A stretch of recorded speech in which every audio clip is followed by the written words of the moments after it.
इंदिरा, राजीव और नेहरू की नीतियों को तिलांजलि देकर के वो जातीय जनगणना पर आ गए। जो बुनियादी सवाल है गरीबी के, भुखमरी के, बेरोजगारी के, उस सवाल को उठाने का काम नहीं कर रहे हैं, इसलिए लोगों को भ्रमित करने का काम वो कर रहे हैं। कांग्रेस पार्टी सत्ता में थी तो कहते न जात पर न पात पर मोहर लगेगी हाथ पर, तो 10 वर्षों पर में उन्होंने इस मुद्दे पर ध्यान देने का काम नहीं किया। नमस्कार, मैं प्राची, आप देख रहे हैं लाइव न्यूज एक्स। इन दिनों जाति जनगणना को लेकर सियासत गरमाई हुई है देश में, लेकिन सवाल सबसे बड़ा ये है कि आखिर विपक्ष की इस बात को सरकार ने इतनी आसान तरीके से कैसे एक्सेप्ट कर लिया। इस मुद्दे पर हमारे साथ बातचीत करने के लिए मौजूद हैं जनता दल सेक्युलर उत्तर प्रदेश के प्रदेश अध्यक्ष ओमकार सिंह जी। नमस्कार ओमकार सिंह जी, आपका हमारे चैनल में बहुत बहुत स्वागत है। आपका भी। इस मुद्दे को लेकर आपका क्या कहना है जाति जनगणना को लेकर? देखिए, जातीय जनगणना पहले एक विशेष अवसर का सिद्धांत की बात होती थी। आज़ादी के आंदोलन में हम लोगों ने कहा था कि जो आज़ादी के आंदोलन के नेताओं का सपना था कि जो समाज का अंतिम आदमी है उसको आगे लाने का काम हम लोग करें, और वो विशेष अवसर का सिद्धांत था 1947 के बाद। 1953 में काका कालेलकर समिति बनी थी, उस समय भी विशेष अवसर के सिद्धांत को आगे बढ़ाने की बात हुई थी। फिर 1969 में मुंगेरी लाल आयोग बना, इंदिरा गांधी ने छेदालाल साथी आयोग बनाया, और जनता पार्टी की जब सरकार आई तो मंडल आयोग बना। क्योंकि इन्हीं विशेष अवसर के सिद्धांत के तहत समाज का जो अंतिम पायदान पर जो व्यक्ति उसको आगे लेने का विशेष अवसर का सिद्धांत। लेकिन आज जातीय जनगणना की जो बात हो रही है, जातीय जनगणना एक जो पहले हम लोग आज़ादी के आंदोलन भगत सिंह का नाम लेते हैं।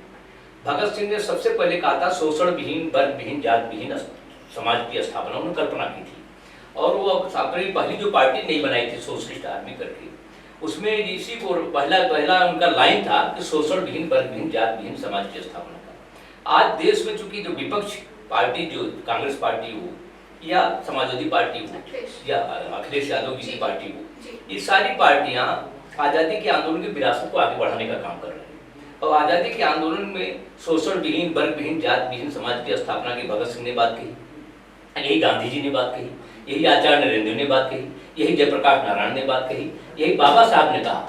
तो ये सभी लोगों ने कहा कि जात विहीन समाज, जाति तोड़ो पंगत जोड़ो की बात डॉक्टर लोहिया कहते थे। लेकिन आज जातीय जनगणना को बात करके वो जो स्वरूप देना चाहते हैं वो देश के लिए एक अभिशाप है। लेकिन अब हम ये कहते कि उनको हम अवसर नहीं देंगे, तो अवसर देने का काम भारत सरकार ने कहा है कि ठीक है, जो आपकी मांग है उससे ज्यादा हम बढ़े, क्योंकि आप सरकार में तो आपने किया नहीं।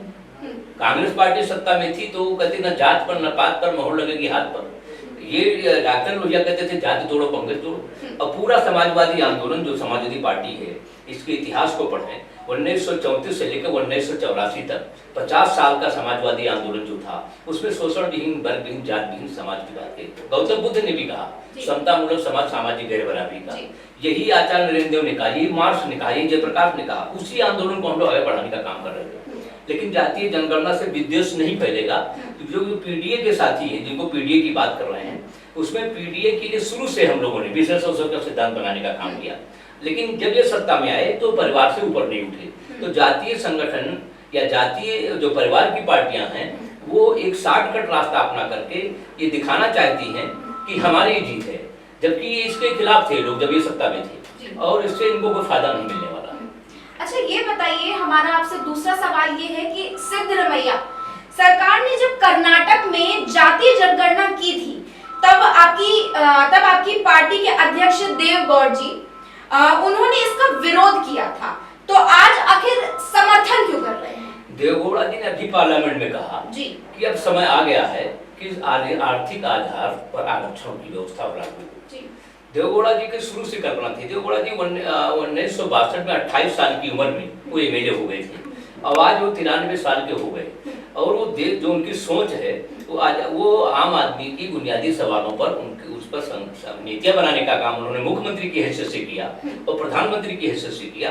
सपोर्ट करने का मतलब ये है कि उनकी जो ये लोग जो एक रास्ता अपना रहे हैं विद्वेष फैलाने का, तो हमारा काम है कि हम जो समाज का अंतिम वर्ग है उसको हम आगे लाने का काम करें और विशेष अवसर के सिद्धांत को हम आगे बढ़ाने का काम करें, इसलिए हमारा सपोर्ट है। बस जनगणना आने के बाद क्या आरक्षण बढ़ने की आवश्यकता इसमें क्या होगी? देखिए, ये जो संख्या बढ़ेगी तो जरूर इसमें कुछ आरक्षण का 50% से ऊपर जाएगा, क्योंकि इनका जब जाति जनगणना से जब लोग आएंगे तो जिनकी जितनी संख्या है उस आधार पर उनको काम अवसर मिलेगा। क्या इसको राहुल गांधी की जीत के तौर पर देखा जा सकता है? क्योंकि जब राहुल गांधी ने इस मुद्दे को जो है उठाया था, तब जाके भाजपा ने जो है इस चीज को लागू कर दिया, इस मुद्दे को जो है लागू कर दिया। राजीव गांधी को अगर उठाना था तो और ये भी देखा जा रहा है कि सोशल मीडिया पर कांग्रेस का, जब मैंने सोशल मीडिया अकाउंट देखा, ट्विटर चेक किया, तो उसमें ये लोग साफ तौर पर दिखा रहे हैं कि जब कांग्रेस वालों ने इस मुद्दे को उजागर किया, तब जाके जाति जनगणना को भाजपा ने जो है लागू कर दिया। ऐसा राहुल गांधी जी की जो पार्टी है कांग्रेस पार्टी, नहीं, क्या इससे भारतीय जनता पार्टी और कांग्रेस की साठगांठ समझा जा सकता है? साठगांठ नहीं है, लेकिन सवाल एक ही है। सवाल एक ही, क्योंकि जब ये सत्ता में थे वो काम पूरा नहीं किया। 2004 मनमोहन सिंह जी की सरकार बनी थी और 2014 तक उनकी सरकार थी। 2014 तक उनकी सरकार थी, तो 10 वर्षों पर में उन्होंने इस मुद्दे पर ध्यान देने का काम नहीं किया। आज वो इस चीज को, चूंकि आज जब उनके पास भूख के सवाल हैं, गरीबी के सवाल हैं, बेकारी के सवाल हैं, महंगाई के सवाल हैं, उन सवालों से हटना चाहते हैं और आम आदमी की जो सवाल हैं, जो उनके जो बुनियादी सवाल हैं, गरीबी के, भुखमरी के, बेरोजगारी के, उस सवाल को उठाने का काम नहीं कर रहे हैं। इसलिए लोगों को भ्रमित करने का काम वो कर रहे हैं और इससे उनकी कोई जीत नहीं है। इससे वो नाकाम और ये जो फेल साबित हुई है। अच्छा, अगर हम विपक्ष की बात करें तो अखिलेश यादव का आखिर पीडीए फॉर्मूला क्या है? देखिए, पीडीए जब सत्ता में थे 29 आदमी इनके परिवार के लाल बत्ती लेकर घूम रहे थे और मुलायम सिंह जी की जो पृष्ठभूमि है वो जाति के सहयोग से नहीं पहचान हुई है। मुलायम सिंह जी का जो पहचान हुई, मुलायम सिंह वर्ग संघर्ष से आए। डॉक्टर राम मनोहर लोहिया पार्टी के नेता थे, उसमें अर्जुन सिंह भदौरिया वहां से एमपी होते थे इटावा से। 52 एमपी थे, 57 एमपी थे, 62 में, 67 में भी एमपी थे। एक सिटिंग एमएलए का टिकट काटा था नथु सिंह यादव का, मुलायम सिंह को टिकट दिया एमएलए का। उस समय अगर मुलायम सिंह ये बात करते कि हम जाति का सहयोग लाएंगे, वर्ग का सहयोग लाएंगे, तो उनको टिकट नहीं मिलता। लेकिन उस समय वो वर्ग संघर्ष पर विश्वास करते थे, वर्ग संघर्ष करने वाले नेताओं के साथ थे। समाजवादी आंदोलन में वो जाति विहीन समाज की स्थापना कल्पना जो लोग कर रहे थे उनके साथ थे, इसीलिए उनको टिकट मिला था। वो अपने सिद्धांत को इन लोगों ने छोड़ा है और शॉर्टकट रास्ता अपनाने का काम किया है। 1907 से लेकर 2007 से 2012 तक छात्र संघ के चुनाव को लेकर हम लोग आंदोलन चला रहे थे कि पूरे विश्वविद्यालय महाविद्यालय में छात्र संघ के चुनाव नहीं हो रहे हैं और मायावती मुख्यमंत्री थी। इस सवाल पर नौजवानों ने उनका साथ दिया, मुख्यमंत्री बने। लेकिन 12 से 17 तक जब मुख्यमंत्री थे तो छात्र संघ को बहाल नहीं किया। आज लोकतंत्र की जो प्रारंभिक इकाई है उस पर भी उसकी लड़ाई लड़ने का काम नहीं किया, उसको बैन लगाने का काम किया। इसलिए लोकतंत्र में ये लोग विश्वास नहीं रखते। ये लोग पीडीए का सहारा लेकर के सत्ता में आना चाहते हैं और जीवन भर 5 साल तो चुनाव होता है, 5 साल के बाद चुनाव होता है, लेकिन जब ये चुनाव खत्म होता है साल भर 5 साल ये चुनाव ही लड़ते हैं, रचनात्मक काम की तरफ नहीं जाते हैं। अच्छा, अगर हम अनुराग ठाकुर की बात करें तो उनका एक बयान बहुत तेजी से वायरल हो रहा है कि उन्होंने मतलब जात पर, राहुल गांधी की जात पर सवाल खड़ा कर दिया है। उन्होंने कहा है कि जिसकी जात का पता नहीं वो गणना की बात करता है। तो सोचिए कि उनकी जात पर जो है सवाल उठाया गया है। जाति पर सवाल नहीं था, उनकी अज्ञानता पर सवाल था कि जो कांग्रेस पार्टी वर्ग संघर्ष में बात करती थी, जो कांग्रेस पार्टी वर्ग संघर्ष से उसकी राष्ट्रीय आंदोलन में एक पहचान हुई, जो इंदिरा, नेहरू, राजीव गांधी अंतिम पार्लियामेंट में उन्होंने भाषण किया कि न जात पर न पात पर मोहर लगेगी हाथ पर, वो आज उस सिद्धांत को छोड़ करके इंदिरा, राजीव और नेहरू की नीतियों को तिलांजलि देकर के वो जातीय जनगणना पर आ गए। केवल नकल करने का काम इन्होंने किया है। जो जातीय संगठन के लोग थे उनका पिछलगू बनने का काम इन्होंने किया है और ये अपने पार्टी के सिद्धांत के विपरीत इन्होंने काम किया। जी, अगर हम बात करें पल्लवी पटेल की तो उनका भी एक बयान इस मुद्दे को लेकर बहुत वायरल हो रहा है कि विधानसभा सदस्य पल्लवी पटेल ने इस मुद्दे पर लंबा चौड़ा एक भाषण दिया था, लेकिन इनके पिता जब पार्टी अध्यक्ष थे तो उन्होंने जाति विशेष को ही तवज्जो नहीं दी। उस समय इनका पीडीए कहाँ था?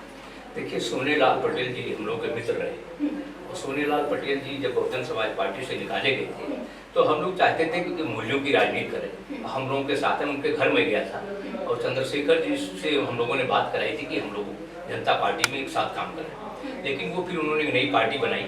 और जब सोनीलाल पटेल जी बहुजन समाज पार्टी में गए थे उस तब महामंत्री थे प्रदेश के वो, लेकिन उसके पहले सोनीलाल पटेल जी का जो आंदोलन है वो मूल्य के आधार पर राजनीति थी, लेकिन बाद में वो वैल्यू बेस इशू बेस पर आ गए और इशू बेस के बाद आज परिवार उसी पर बिखर गया क्योंकि युगोइस्ट लोग उनके घर में आ गए और होड़ मची हुई है कि हम सभी लोग प्रदेश के मुख्यमंत्री बन जाएं, चाहे पल्लवी पटेल हों और चाहे उसमें और लोग हों, तो पारिवारिक होड़ में कंपटीशन में ये लोग ऐसा कर रहे हैं। अच्छा, अगर हम फिर से घूम फिर के अखिलेश यादव जी पर आ जाते हैं कि अखिलेश यादव जी का एक पोस्टर बहुत जमकर वायरल हो रहा है जिसमें अंबेडकर जी के वो साथ दिख रहे हैं, तो क्या वो उनकी बराबरी पे आ गए हैं, ऐसा कुछ है? नहीं यार, ये तो अंबेडकर का अपमान किया उन्होंने और दलित स्वाभिमान पर हमला करने का काम किया जी। अच्छा, अगर बात करें हम पीडीए की, तो पीडीए तो भारतीय जनता पार्टी के अंदर भी है जिसमें पिछड़ा दलित अब अपर वर्ग भी है, इसके साथ इसको लेकर जो है चल रहे हैं, इस पर आपका क्या कहना है? देखिए, भारतीय जनता पार्टी का कोई आधार इस तरीके का नहीं कि जाति आधार, वो सेंटीमेंट पर ही पूरी पार्टी है। अभी मिल्कीपुर का चुनाव हुआ, मिल्कीपुर में पीडीए लड़ा और पीडीए में ये था कि पीडीए इनका भी था, पीडीए उनका भी था, लेकिन अखिलेश के पीडीए को स्वीकार नहीं किया वहां की जनता ने। वहां मिल्कीपुर में जिताने का काम किया भारतीय जनता पार्टी के पीडीए को, तो फेल है पता। अच्छा, तो अभी हमने देखा कि हमने यहाँ पे इनसे बात की और हमें बहुत कुछ चीजें पता चली जाति जनगणना को लेकर। इन्होंने ऐसे कई मुद्दे बताए, आप हमारे इस शो पर आए और आपने जो है इंटरव्यू दिया। ऐसे ही और लेटेस्ट अपडेट के लिए देखते रहिए लाइव न्यूज़ एक्स।